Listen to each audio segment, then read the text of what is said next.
the strongest growth correlation with any practice is a healthy new patient pipeline. And I know we all want to keep the patients that we have. I know that hygiene is an engine inside the practice. I know that recall and reappointment rates are really, really important. But the reality is your patients that are existing patients, they're going to get thrown off their every 6-month schedule. Many of them you might only see once a year instead of twice. Others just are not going to come back. They move, they go away. If you're not keeping a new pipeline of patients, you're in trouble. New patients are much more valuable than existing patients. What is the value I provide to my dentist? 5 years ago, I had a crown done. I've had nothing other than exams and x-rays for the past 5 years. That's all you get from me. You get hygiene, exam, x-ray. Nothing else.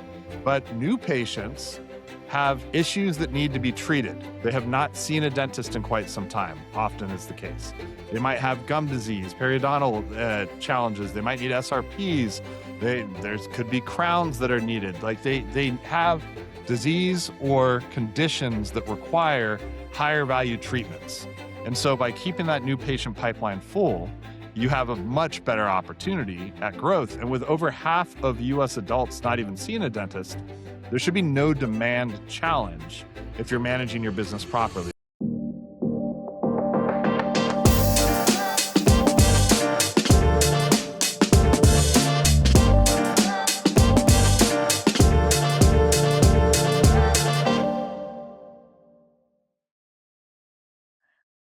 Hello, welcome to another awesome episode of the Dental Mentors podcast, Building Wealth in Dentistry.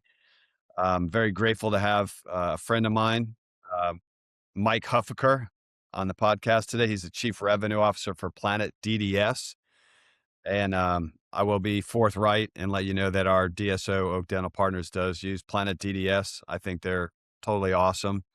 And we're going to do some deep dives and have some fun conversations on how you can use Denticon and other tools and metrics and KPIs that you need to be monitoring to really grow your practices or groups organically, and while providing optimal patient care, increase your EBITDA and your collections and revenues, and hopefully supercharge the profitability of your practices or groups. So when you exit, hopefully you can put another couple $1 million in your pocket by doing some things that you're not aware of. So Mike, welcome to Dental Mentors. Appreciate you being here.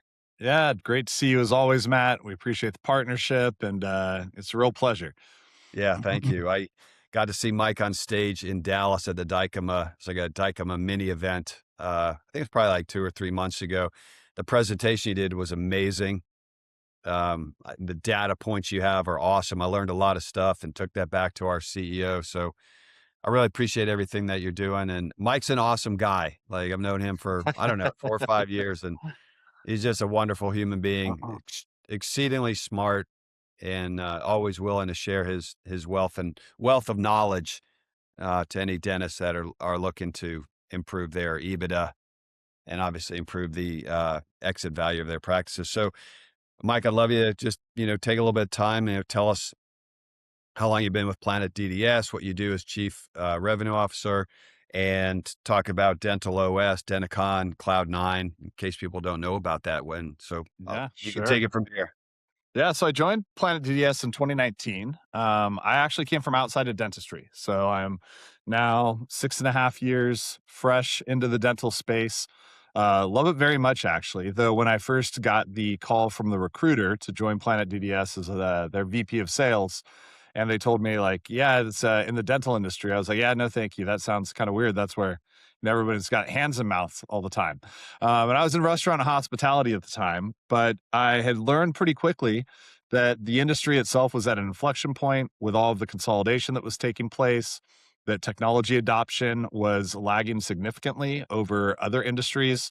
And it seemed like there was a real opportunity to come in and make a difference. And so when I joined in 2019, we served about 700 practices total, a number of DSOs such as DCA. And over the past 6.5 years, we now have over 14,500 practices using our solutions. We serve over 400 DSOs, including over half of the top 50 DSOs in the country, 17 groups over 100 locations, and have really become the premier platform from a technology perspective for multi-location groups and DSOs. That's awesome. That's some, I'm trying to do the math in my head, but that's like a little over a 20 time increase Yeah, since you, we've grown to from roughly, gosh, $10 million a year in revenue to over 120 million a year in revenue in 6 years. So it's been pretty significant growth, driven predominantly through really focusing on the multi-location group market. We don't try to be all things for all people. We absolutely are the best business tool in the marketplace to run a dental business on. Of course, practice management spans many things from operations to clinical to RCM. But if you can't get the money right, it's really all for naught. And that's where we ensure that we do a better job than anybody else. yeah, well, you've obviously done an amazing job. I mean, how do you even sleep at night only growing from 10 million in revenue to 120 million? Are you beating yourself up constantly for not performing? You know, Amazing. for most of my career, to be quite honest, when you're in sales, you feel you have this notion of like you're only as good as your last quarter. And even when uh, there would be perpetual success, there was always perpetual paranoia. And a lot of that still sticks with me to this day. There's never a rest on your laurels type of attitude. It's always, well, how do we improve? What do we do differently? How do we grow further from where we were before? We're still growing at 25-30% year over year, which at scale is a real challenge to do. So the pressure never lets up. Nor do I want it to be honest, because it's what I enjoy is building and creating and adapting and trying to find the new ways to continue to improve over time. Yeah, I Mhm. mean, that's incredible growth. Congratulations. That's elite rock star status, Hall of Fame. So, Yeah, thank you so way to much. go. Yeah. So as I said, our DSO uses Planet DDS. All the other CEOs and owners of DSOs that I know and that use Planet DDS love it. I think it's incredible.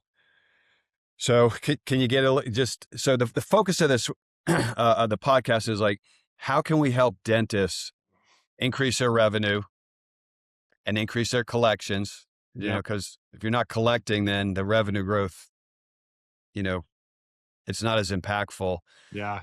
And then at the end of the day, how do you increase your EBITDA? So like Yep. I've always talked about EBITDA. I love talking about EBITDA, but at the end of the day, in my opinion, could be wrong, but in my opinion, the most important thing is if you're looking to keep your practice for, lifestyle reasons or eventually sell it, you've got to focus on your EBITDA. Yep. Everything trickles down and ends up at EBITDA, but there's a lot of factors going in there. So, I would love you just, just kind of pretend I was, you're talking a bunch of, well, not pretend, but you're talking a bunch of dentists and small DSO or large DSO Sure. owners. What are the things that the dentists and CEOs need to be focused on to make sure that they're growing in a realistic manner? Because a lot of people think, oh, we're doing well. We grew 3% last year, 4% Yeah. last year. And really, in reality, yeah, you're not. You could be doing a lot better. Yep. So I'd love you to talk about, any data points that you've been following and tracking, what tools Planet DDS has to help DSOs and practice owners grow, keep track, and monitor the financial health of their business. Yeah, so there's a lot there. I could probably go on some 30-minute rant. I'll try to refrain from doing so, though I'm not always successful at self-editing. It's probably the curse of being a lifelong sales guy. So a few things. I think first off, it's never too early to start thinking about what your technology platform looks like in whatever your growth trajectory is. Now, for practices that are single provider or one doctor practices where it is, that want to work 4 days a week and that's kind of the goal and it becomes lifestyle. we're probably not the right platform for you. That's not our ideal customer profile. We work with practices that seek to grow. And there's a lot of tools out in the marketplace, a lot of practice management software that will meet your needs if you're happy doing 800 to 1.2 million in production a year and that's, servicing your lifestyle and there's no desire to do anything else. But if you have greater ambitions for more practices or larger practices, then you need a real business management tool to support you in those efforts. And what I think typically happens with in the emerging space in particular is you have a dentist owner that's starting to expand their operations. They get to 2, 3, maybe 5 practices. Everything feels like a fire.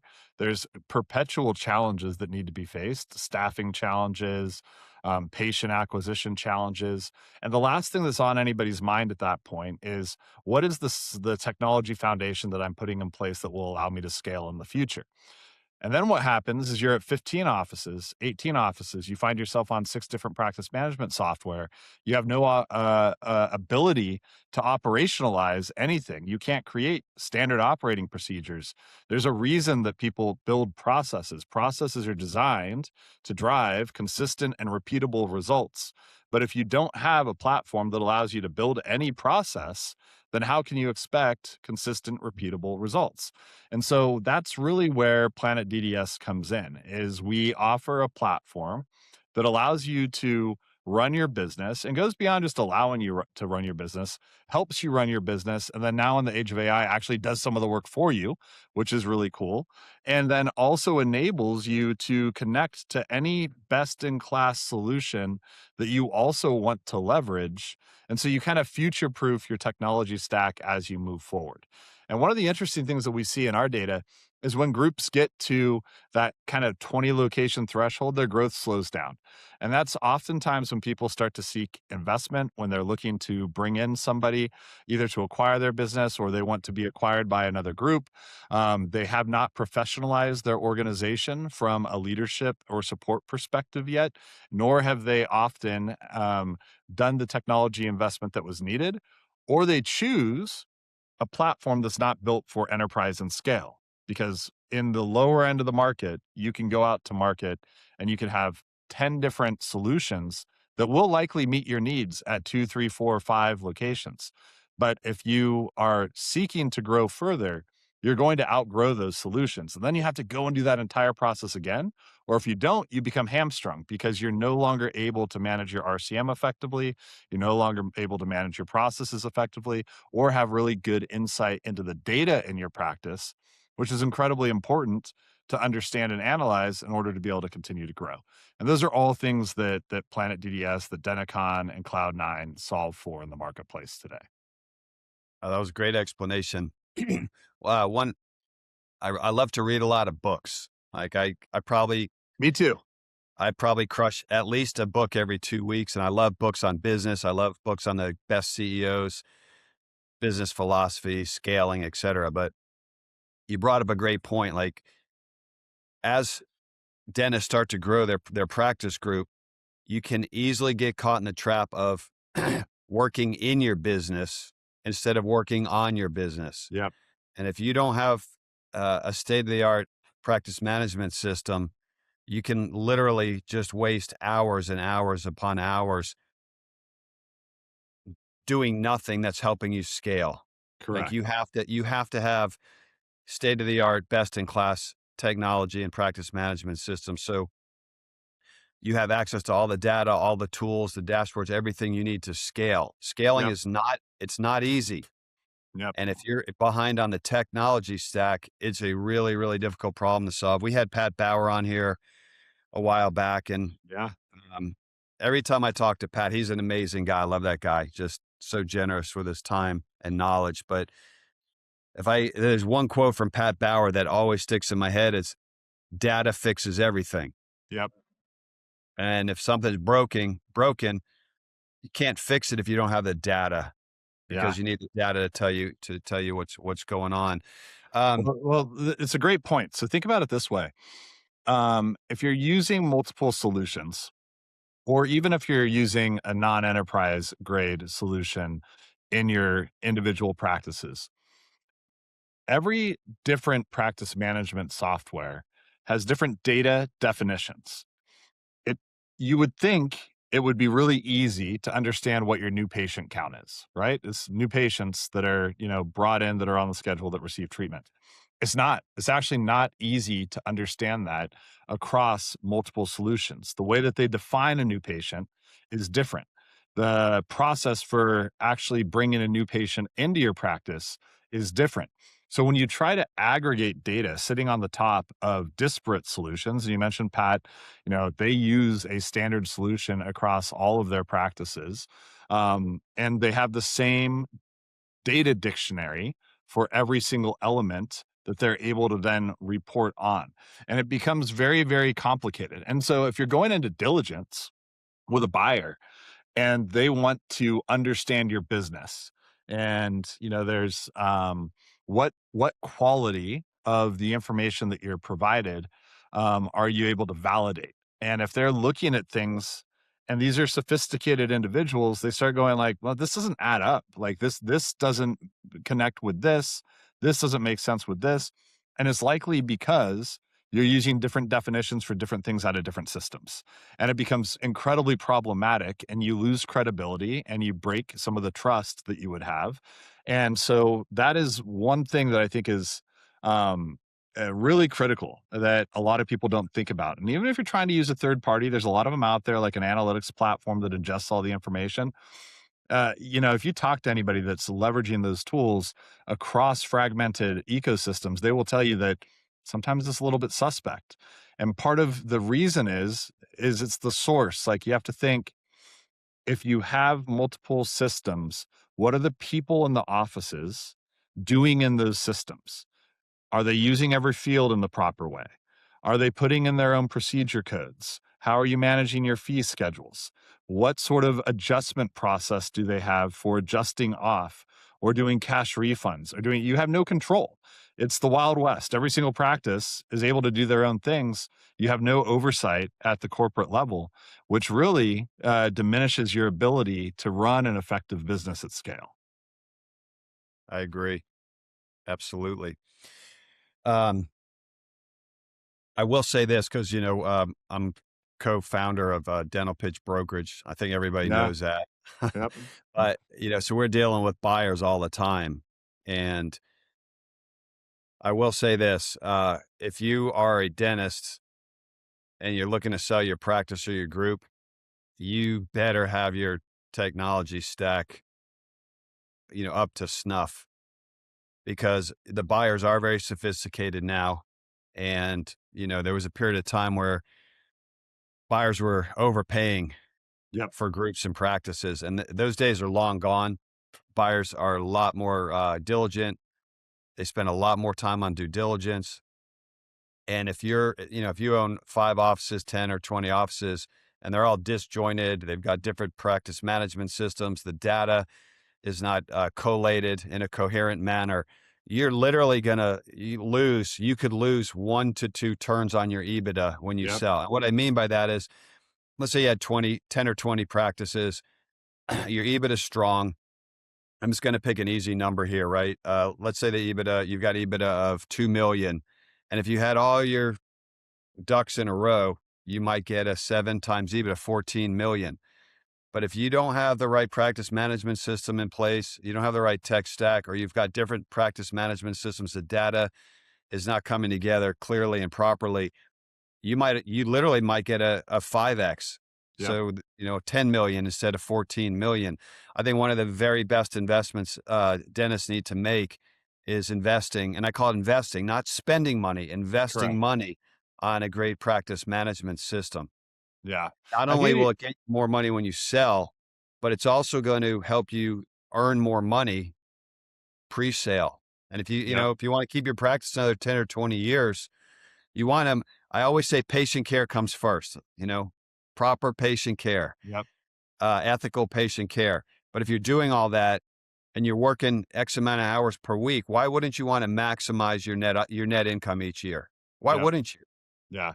Well, you make a great point, because it's not simply a tool for diligence or for valuation increase, but it is a platform that allows you to grow your business. And so I was talking to somebody recently, and look, if you're a retiring dentist, that's one thing. It's like, look, you worked your career, you've had great earnings, and now you're seeking to get this check, and there's really no interest that you have in remaining in the business post acquisition. But a lot of the investments that take place, you roll in equity into the new investment. There is a desired secondary outcome that will happen a few years later as the business grows. And if you're mid career, you should be wanting to partner with an investor that seeks to continue to have the business grow so that you can have that positive outcome. And the platform does that as well. It actually sets up organizations to be able to succeed operationally in ways that you can't do otherwise. And then going back to your first point, which I think is a great one on the multiples, but there's the other element of it. You're now that we've entered kind of this new era of maturation of investment in the dental space. It's no longer just a case of, yeah, I'm going to get this deal done, but it is at what multiple? Like, you might just not get the deal done. You're going to have investors that just walk away. Whereas, in the past, there might have been more of an appetite to buy what I'd call a fixer upper. Here's this house that I know I'm going to need to invest a bunch of money in to extract, more value out of it at the future. And then you have to weigh all the things about, like, well, where can I make those investments where I actually get a return on my invest? Is it the kitchen? If I do the kitchen, is that going to do it? Now, what you have is folks that they want it to be a little bit more turnkey from like the technology infrastructure perspective so that they can put the investments in the other areas of the practice that really will maximize EBITDA, operational efficiency, the right staffing, the right doctors in the practices, adding service lines to increase total production. That's where it gets exciting. People don't want to buy a practice and go like, I'm going to buy this group and I know I'm going to have to invest all this time and effort in doing a technology overhaul. I wish that they already were at a good place from a technology perspective so that we can not view them as a fixer upper and view them as something that now we can pour gas on the fire to accelerate their growth. 100%. And I will tell you this, there are very few buyers in the marketplace that are interested in buying a fixer upper dental Yes. practice or group. And because it's such a drain on resources financially, it's Yep. such a drain on resources on the human resources front. It drains time. And even above all of that, just the aggravation, emotional turmoil, Yes. pain in the butt that it takes to turn a dysfunctional practice or group around. Most buyers don't want to do it. They Right. don't want to Correct. do that. They want to buy a group that's already run and operating very, very smoothly, and that can be integrated into the buyer's group as seamlessly and effortlessly as possible.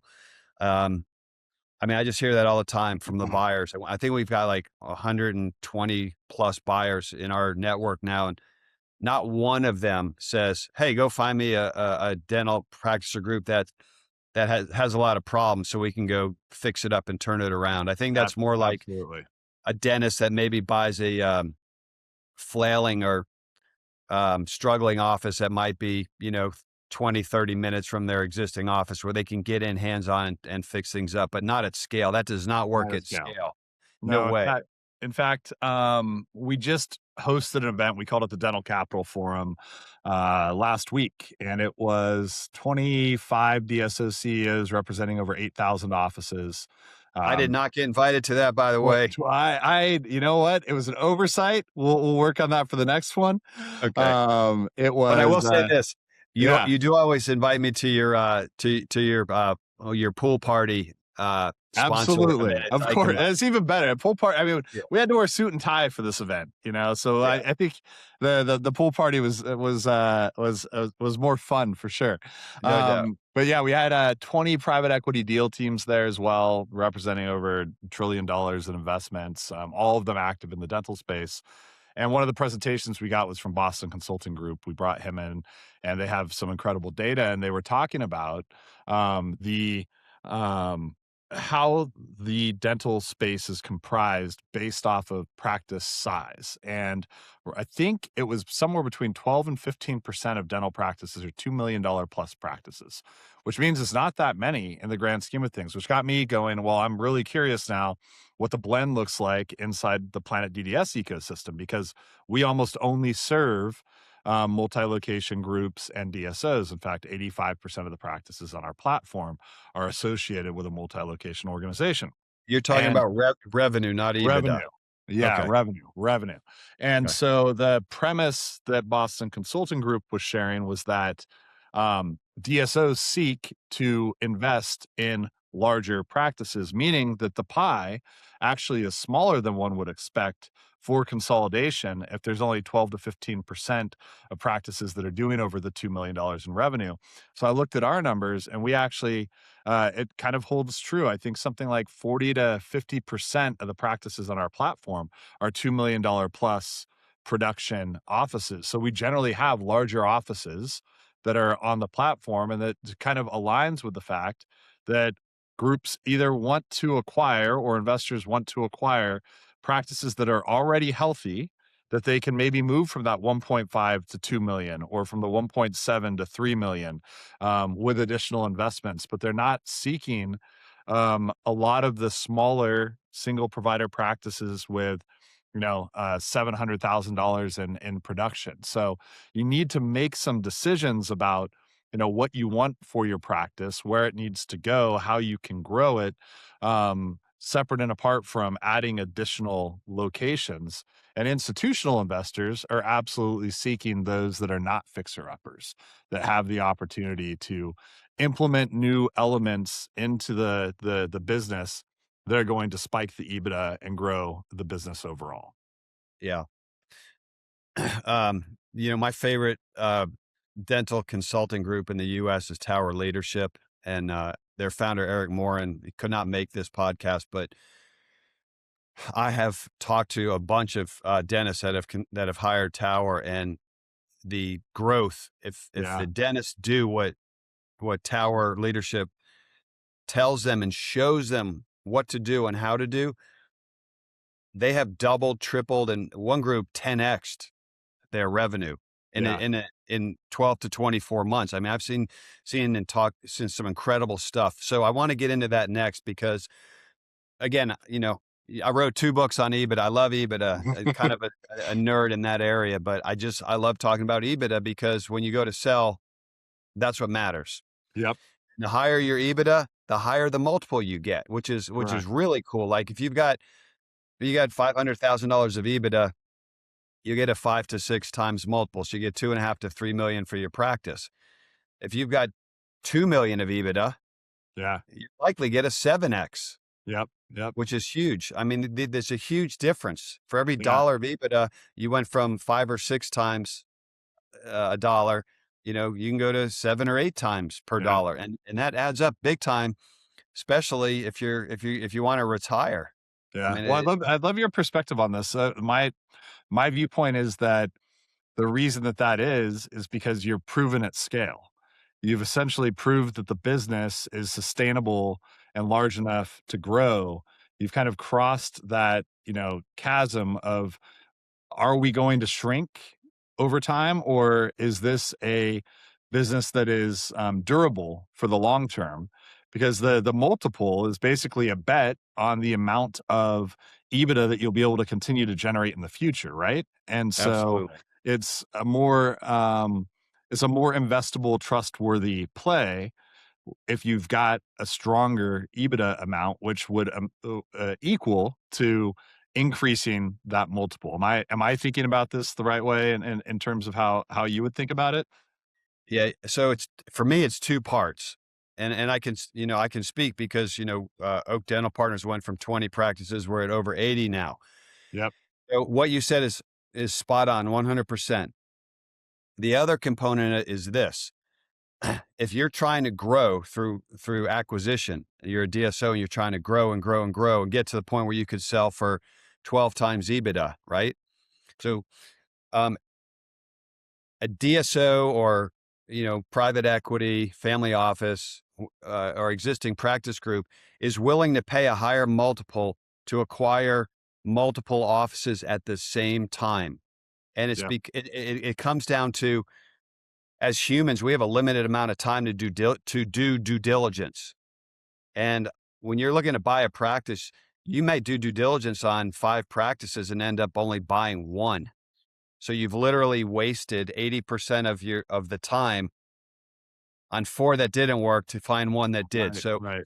the second part to what your comment, which was a brilliant comment, is, all right, we can buy one office with $500,000 of EBITDA and pay 5 times EBITDA, or we can buy a group. All right, we could Yeah.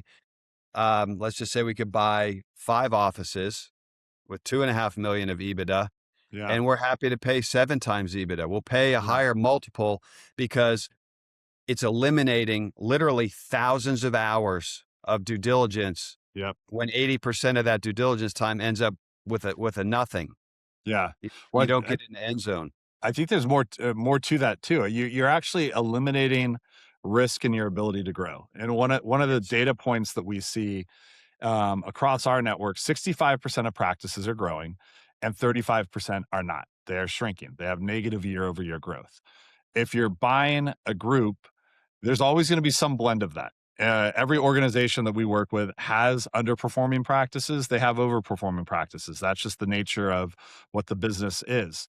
Right now, it's a blend of 65-35, but you're essentially hedging or protecting your investment by acquiring a group of practices where you're more guaranteed to always have overperforming offices within that blend over the course of time, even if the offices that are the ones performing change, whereas you're not just investing in a single practice where if it goes downhill, you now are underwater in your investment and it no longer has the same value that it would have before. I agree completely.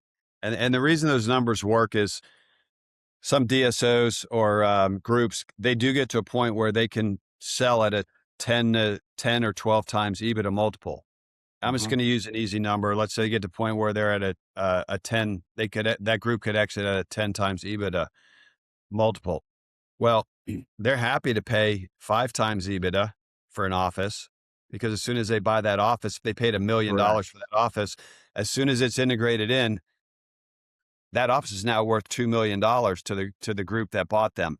Right. So you can push the multiples up and you can get that 7 times EBITDA, 8 times EBITDA if you have enough EBITDA and enough offices, because the acquiring group is still going to make money Yeah.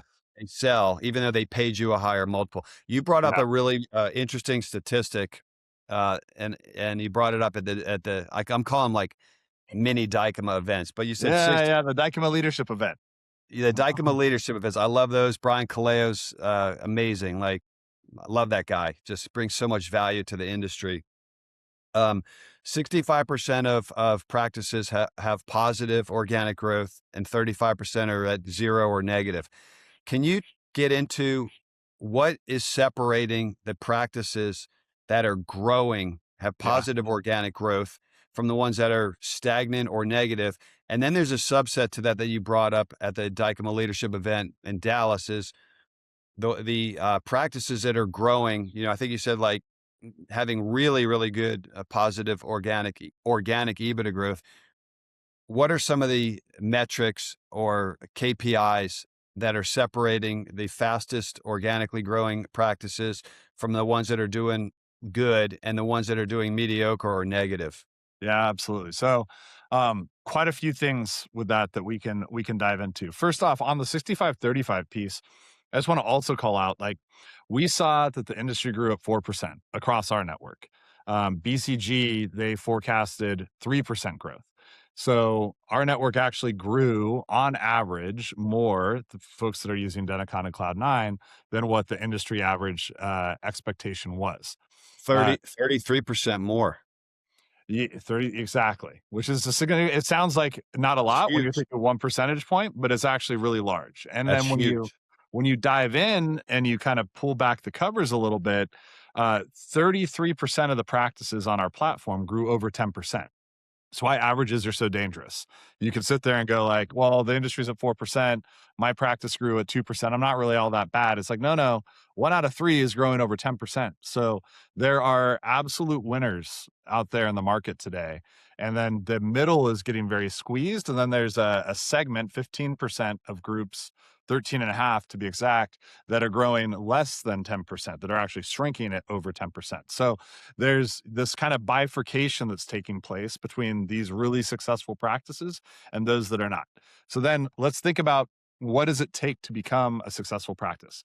What I found really surprising when we Can I dove just into the jump in data. real quick? Yeah, Like, yeah. you please get into that, but I also I want you to come back to, what are the practices that are growing at 10% per year organically? What are they doing differently than the Yes, yeah. rest of Well, the that's where I'm going. So I'll go. Okay. I'll go there right now. So, All right. um, everyone talks about case acceptance. That's like the biggest buzzword in dental from my perspective. Any software vendor that's pitching you something is oftentimes pitching you, you're going to increase your case acceptance. Surprisingly, what we found is case acceptance percentage doesn't actually have a strong correlation to growth. There's practices that have 80% case acceptance that are shrinking. There's practices that have 40% case acceptance that are growing. The correlation is really weak. And so you get all these data points. And one of our competitors put out an industry report recently, and they were like, hey, the top 10% of practices have 85% case acceptance. But top 10% of what? There's no correlate. They don't connect it to the top 10% of growing. They're just saying, out of all the practices, the ones with the highest percentage, this is the percentage of case acceptance that they get. So if you're not tying back to actually what you're seeing in the practices from a revenue growth perspective, a lot of the stats are not incredibly helpful. What we found that the growing practices do really well, whether they're at 70% case acceptance or 55% case acceptance, they keep a very small gap in case acceptance to case completion. And that's a thing that I don't hear a lot of people speaking about. We talk about case acceptance, but there's a lot that can go wrong between when the patient says yes in the chair that day and whether or not they ever come back and they get the treatment that they accepted, that looks good on your reports, that ends up being this kind of outstanding liability or forecasted revenue that never comes true. So what the strong practices do is they ensure that they're actually completing the treatment that gets accepted, which there's a whole lot that goes into that. And I bet you Eric and Tower would have a ton of thoughts on how to ensure that operationally you close that gap. But that's one of the pieces that we saw that I thought was really interesting. It was less about the percentage. And once again, you saw locations all over the board from 30% to 80%. I could make an argument that if you're getting 80% case acceptance, you're not presenting enough dentistry. You're not actually, um, you're not building a practice that is so busy that you're able to treat enough patients with enough procedures, because that just seems like such a high amount of cases being accepted. And the reality is there's always going to be patients that are going to, need a different path in their treatment plan. Um, so that was one thing, that gap between acceptance and completion. Another piece is, as you talked about earlier, new patient acquisition. It's very clear that the strongest growth correlation with any practice is a healthy new patient pipeline. And I know we all want to keep the patients that we have. I know that hygiene is an engine inside the practice. I know that recall and reappointment rates are really, really important. But the reality is, your patients that are existing patients, they're going to get thrown off their every 6 month schedule. Many of them you might only see once a year instead of twice. Others just are not going to come back. They move, they go away. If you're not keeping a new pipeline of patients, you're in trouble. The other piece is, new patients are much more valuable than existing patients. What is the value I provide to my dentist? 5 years ago, I had a crown done. I've had nothing other than exams and x-rays for the past 5 years. That's all you get from me. You get hygiene, exam, x-ray, nothing else. But new patients have issues that need to be treated. They have not seen a dentist in quite some time, often is the case. They might have gum disease, periodontal challenges. They might need SRPs. There's could be crowns that are needed. Like they have disease or conditions that require higher value treatments. And so by keeping that new patient pipeline full, you have a much better opportunity at growth. And with over half of US adults not even seeing a dentist, there should be no demand challenge if you're managing your business properly. And the threshold that we see is 35 new patients a month. People grow significantly faster. It's like 4%, 4.5% below that. As soon as you exceed the 35, it's 6.5%, and it continues to go up until we hit 9% plus at 75 new patients a month. And what we see is the average new patient count across our network is 47 new patients. Now, interestingly enough, I sat down with a group of 34 offices. They fit with all of what we are aligned with and talking about here. 65% of their offices were growing, 35% of them were shrinking. And I said, okay, well, let's look at each of your offices' new patient count. The 20 something practices that were growing were all over 35 new patients a month. In fact, they averaged as an organization like 40. They were just below what our industry average is. But they had 10 practices that were shrinking, that had negative year-over-year growth. Guess what? All 10 of them were below 35 new patients a month. So there's a direct correlation here that is really important. Of course, the size of the practice matters, how many providers that you have matters, things that you need to take into account when you're trying to map out what is most meaningful for your business. But if you dive into that, it has incredible meaning. Uh, Can I jump in for one yeah, second? please. I can I keep kind of want going, to. but yeah, jump I in, know please. this is gold, dude. So I just want to make sure I got this stat right. Practices that have 35 new patients a month are Yep, averaging 6.5% organic growth a year. yep, 75 new patients a month is equating statistically to 9% 9% organic growth plus. Yep, per year. So, like, dude, I read everything Elon. I love Elon Musk. I read all, his biography. I just read his new one, The Book of Elon. My favorite book of the year is called The Science of Scaling. okay, Totally awesome.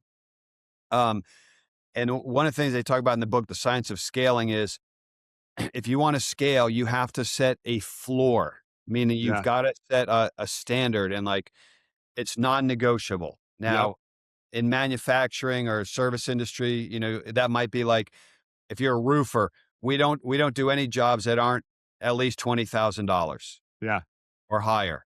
yep, And yep, you can stick to that and focus on it. You can scale. You can't be like, all right, well, we'll take a $5,000 repair job or 2,000.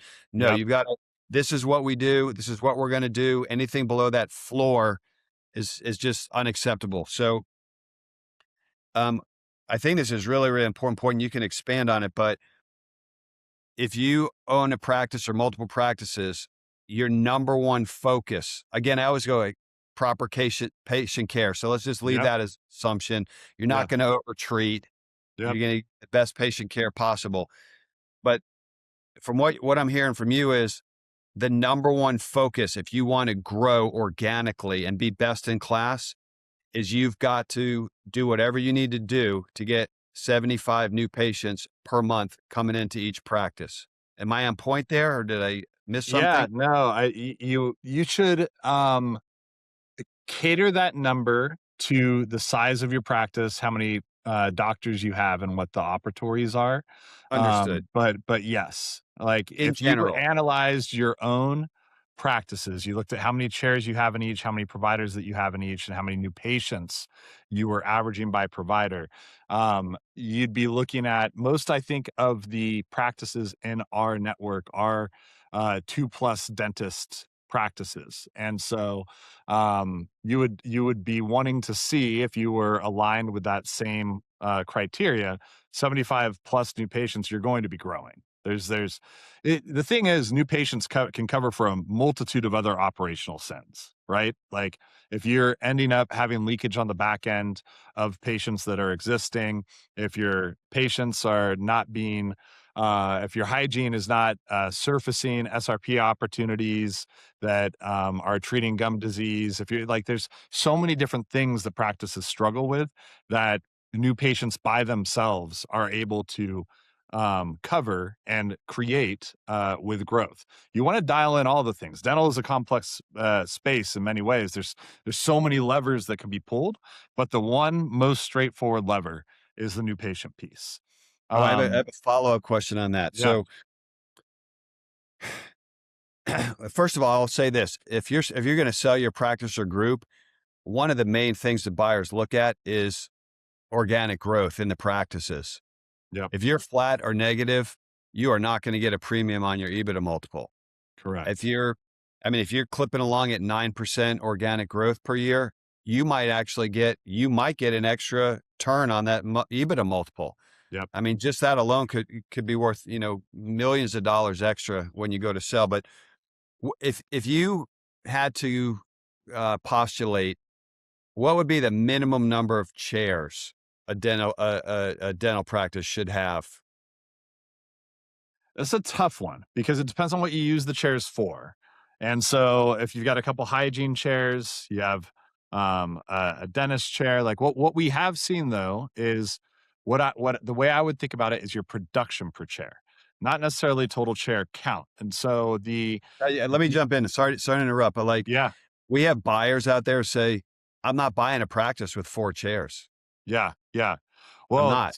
yeah, sure. And because it's going to be hard to create a lot of production and EBITDA with only 4 chairs if it's just hygiene and then you've got one dentist. So what we see, and this would align with that, is that the average revenue per chair across the DSOs in our network is 205,000. So if you're only 4 chairs and you fall into that average, you're an $800,000 annual producing practice. If you've got 8 chairs and you fall into that average, now you're at 1.6 million. You're a much more sizable business. Where we see the growth zone, and this is why I think the chairs piece is a little bit tricky, is when you are at 300,000 plus in production per chair, growth accelerates significantly. And so it's like a 33% increase in growth when you're able to maximize the chairs that you have. So the mistake I think some people make, probably not at 4 chairs, but when you're getting into 6, 7, 8 to 10 chairs, is that you are seeking to add more chairs or operatories in a practice without actually evaluating, are you maximizing the space that you have? And are you taking full advantage of the opportunities that are right in front of you? And so that's why I think the production by chair is an interesting metric to evaluate. And if you're really low at 4 chairs, well, you've got some challenges there. If you're really high at 4 chairs, well, yeah, you need more chairs, and you're limiting your ability to grow in all likelihood by not expanding. Yeah. So I guess I'm going to throw a caveat in there. Uh, a- Assuming you're getting great chair utilization on production per chair. I mean, from what I see in the industry is like if you can have at least 8 chairs in your practice, Yeah, provided you're yeah. getting great revenue production utilization. Do you agree? Disagree? I agree. Very few. I would say very few of our practices have less than 8 chairs. Yeah. Yeah, Yeah. yeah. And well, we have some that are very large, that are 20, 30, 40 chairs. But yes, I would agree completely. One other thing I think I found was really interesting is operational consistency. And what I mean by this is day-to-day volatility in your operations. We actually found a correlation to growth with this. And so the largest production day on average are Tuesdays. The smallest production day, I don't think it's going to be a shocker to anybody listening, is Fridays. The gap between your largest day and your smallest day, on average over the course of the year, says a lot about your ability to grow. The most consistent practices not only generate 28% more average daily production, but they have significantly higher growth year over year than the ones that have a big Tuesday, a small Wednesday, an okay Thursday.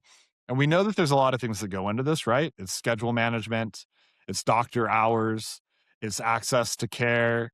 And one of the other really unique things, and this is a smaller data set, which you will make sense after I share it, is offices whose peak day is Friday. Those grew at 8% versus the 4% industry average.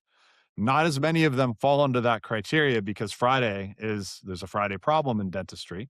But the offices that really lean in to ensuring that patients have accessibility to care on Fridays to the point where their Fridays are their highest or near highest production day grow twice as fast as those that don't have that same operational consistency.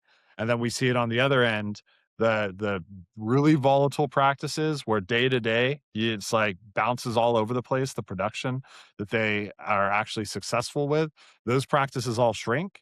They do 28% less on an average daily production.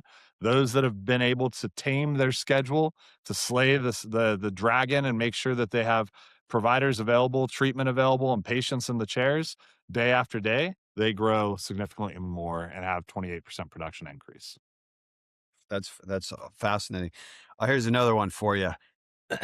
um, assuming you've got data on 7 days a week, including Saturdays and Sundays. What days of the week? I know you said Tuesday, but like, what days of the week are most profitable for dental offices in your opinion? Are Tuesdays more profitable than being open on a Saturday or a Sunday? I actually don't have a view on that. So I don't wanna to speculate, Okay. without having some data to back it up. I'm not entirely sure. I think it's a good question. Mm. Yeah. The doctors that I know that are open on the weekends, all the ones that I know that I'm friends with tell me their busiest days are Saturday and Sundays. Yeah, Saturdays and Sundays. One of my buddies, well, I know two doctors that are open every Saturday, every Sunday, and then I think they take like Wednesday and Thursday off, and they yeah, like that schedule. That doesn't work for everybody because right, right. people like to socialize on the weekends and be with their family. But Totally. um, I Well, I can tell have, you personal anecdote, my, ophthalmologist is open on the weekend, and that's why I go to them, because I don't like during the week going to do medical appointments. It's just like I'm busy. I got a lot going on. And the fact that they are available to me on the weekend like is so incredible. And I'll never stop going to them because A, they're good at what they do. They provide amazing care and they offer convenience. And that is so important. And there are so many people that likely don't make it to the dentists because they're like, when am I supposed to go? You're only open when I'm working. Like what's up with that? And then so I've seen some practices that offer extended hours that are, they're open till 7 or 8 o'clock at night during the week, others that open on the weekends. I think it's a real testament towards a desire to actually make care accessible to patients when people find ways to open on those extended hours. And I'll have to do some digging on the data, but I would have a hunch that those practices grow in ways that other practices don't. yeah, I, one of the statistics that just blows my mind is that, and you already brought it up, 1 out of 2 people in the United States have never been to a dentist, which is, Right. I mean, that's just, it truly like blows my mind. But then, you have a lot of families that, at least on the pediatric side, it's challenging to take a kid out of school Monday through Friday, and get them to the dentist's office. So, Absolutely. I don't begrudge people for not wanting to work on the weekends. Totally get it. But I don't have the data to back up what I'm saying either. But I do think, and from my friends that do stay open on the weekends, half day on Saturday, or they're open all day on Saturday, they're telling me that they are just slammed. Their Yeah. schedules are completely full, and it does make Yep. sense. It Yep. doesn't, but it's a quality of life balance. So I certainly get it. So I'd love, as we're kind of wrapping this up, um, can you just tell, like, tell the listeners and the watchers here, like, how working with Planet DDS, like, what tools, what feedback, what support does Planet DDS provide to help these dentists. If the dentists say, look, I do want to hit that 9% organic Yeah. growth. I really want to understand the data and optimize my practice. Can you just give a little bit more detail or color on how Planet DDS stands out in that area? Yeah, absolutely. So one of the and you'll hear this a lot this year. I think it's every year there's like a new theme in the dental space. Like a couple years ago, it was same store growth. So every time anybody was talking publicly, they would talk about same store growth, which is still important, but there was no explanation as to how you drive same store growth necessarily. It was just like you need to have same store growth. This year, and I've heard it from a number of different stages, and it's something that I talk about too, is operational consistency, operational efficiency. Well, what does that mean? Um, what Planet DDS allows you to do by building the technology foundation is to create that. And so when we have a group that's 20 offices on multiple systems that are moving onto our platform, one of the things that we work with them on is creating SOPs, standard operating procedures. What are the different workflows? How do you check in a patient? How do you collect payment at time of service? How do you follow up on your outstanding accounts receivable? How do you do same day claims? How do you shrink the amount of time between doing a procedure and receiving payment for that procedure? All of those things for most multi location groups that are on disparate solutions are impossible to do. You can't have unless you create custom procedures for every single office, which then you're never going to look at again. And you're never going to modify as modifications need to be made in the way that you can do it at scale when you're on a single platform. And so what Planet DDS does is unlocks your ability to be efficient from an operations perspective, to be efficient from a chart auditing perspective, to be efficient from an RCM perspective, which helps to accelerate your ability to drive EBITDA, to increase production, and to have consistent processes that you know work. You can actually replicate the success that you've had in your individual practice across all of your practices in a way that is absolutely impossible if you are not standardized on a single solution. And then as you scale more, it opens up and unlocks the opportunity to centralize some of the services, which then allow you labor arbitrage, which then is an EBITDA boost. If you're able to take off the RCM function within individual practices and have a small RCM team that manage that at scale across 10, 15, 20, 30, 40 practices, you're able to actually reduce your headcount and your labor cost as well.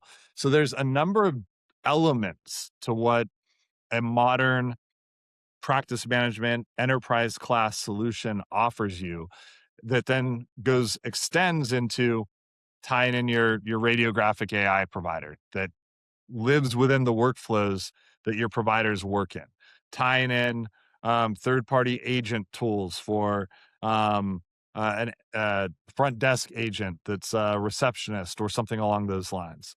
Um, Doing some really unique things with insurance verification so that you have that done automatically right back to your insurance table coverage tables. You don't have to spend all the time with Marcy at the payer X every single day when you could be spending time with your patients.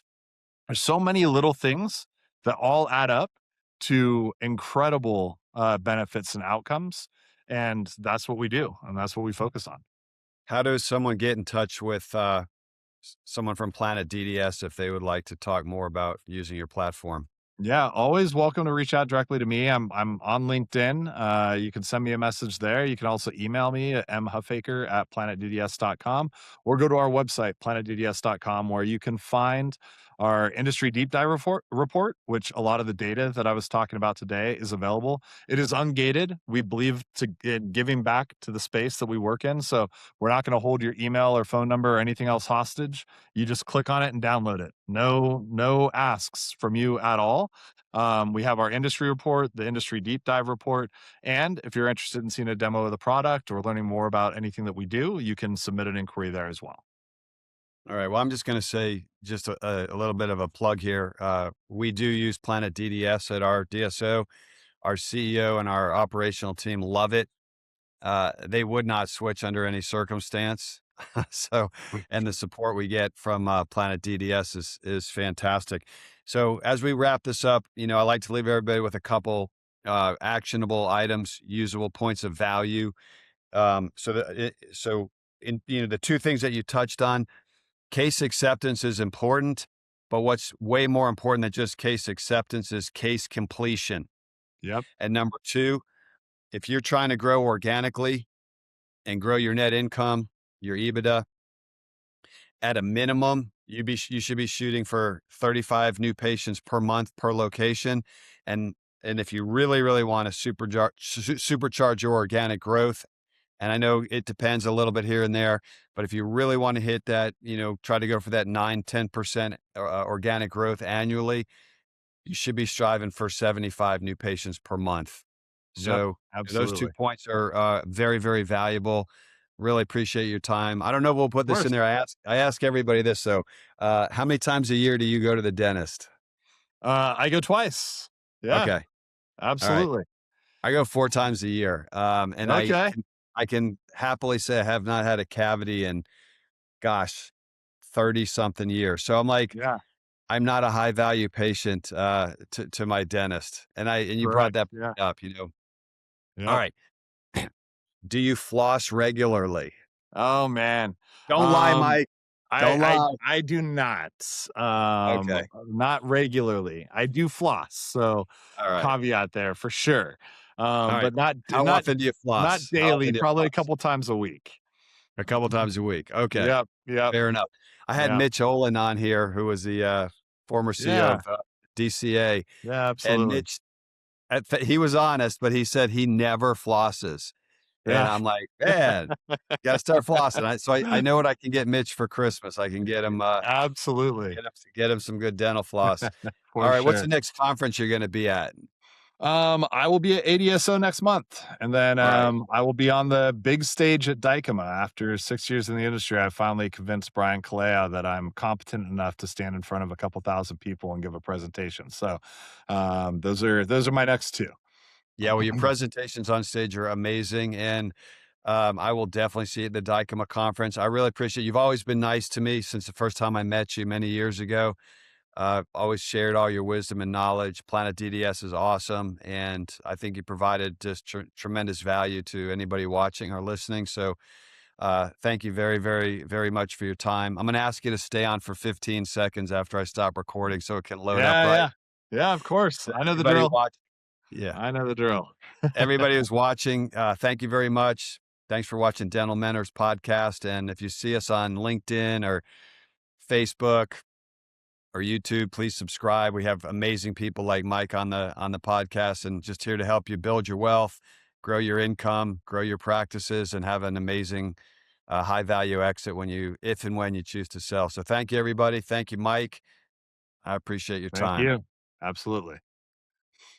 If you enjoyed today's video, we'd love to invite you to join the Dental Mentors Facebook group. The group is completely free, but it is private and invite only. The group is for practice owners, dentists, specialists, and dental CEOs. If that's you, we'd love to see you inside. As part of Dental Mentors, you're going to have direct access to the brightest minds in dentistry and the brightest mentors and some of the greatest CEOs that have ever worked in the dental space. You're going to learn all the best practices that you're going to need to optimize the profitability of your practices, to properly scale your practices, and to achieve a high value exit. You're also going to learn the closely guarded secrets that the rich and wealthy use for asset protection and the access to private investments and investment strategies that will allow you and your family to create generational wealth. Inside the group, you'll also be able to speak directly with today's guest and all of the guests on the Dental Mentors podcast. You'll be able to ask them questions specific to your practice or group and get the specific answers that you need for that next big breakthrough. Speaking of exclusive, one of the great things we're going to do at Dental Mentors is our events. In these events, what we've done is bring together the industry's top experts, people that you want to be in a room with. These are very curated, exclusive rooms just for the best of the best and the people inside of the Dental Mentors community. And I promise you, you're not going to want to miss these events. If you'd like to apply to the group, click the link below and we'll see you inside. And remember, it's completely free to join.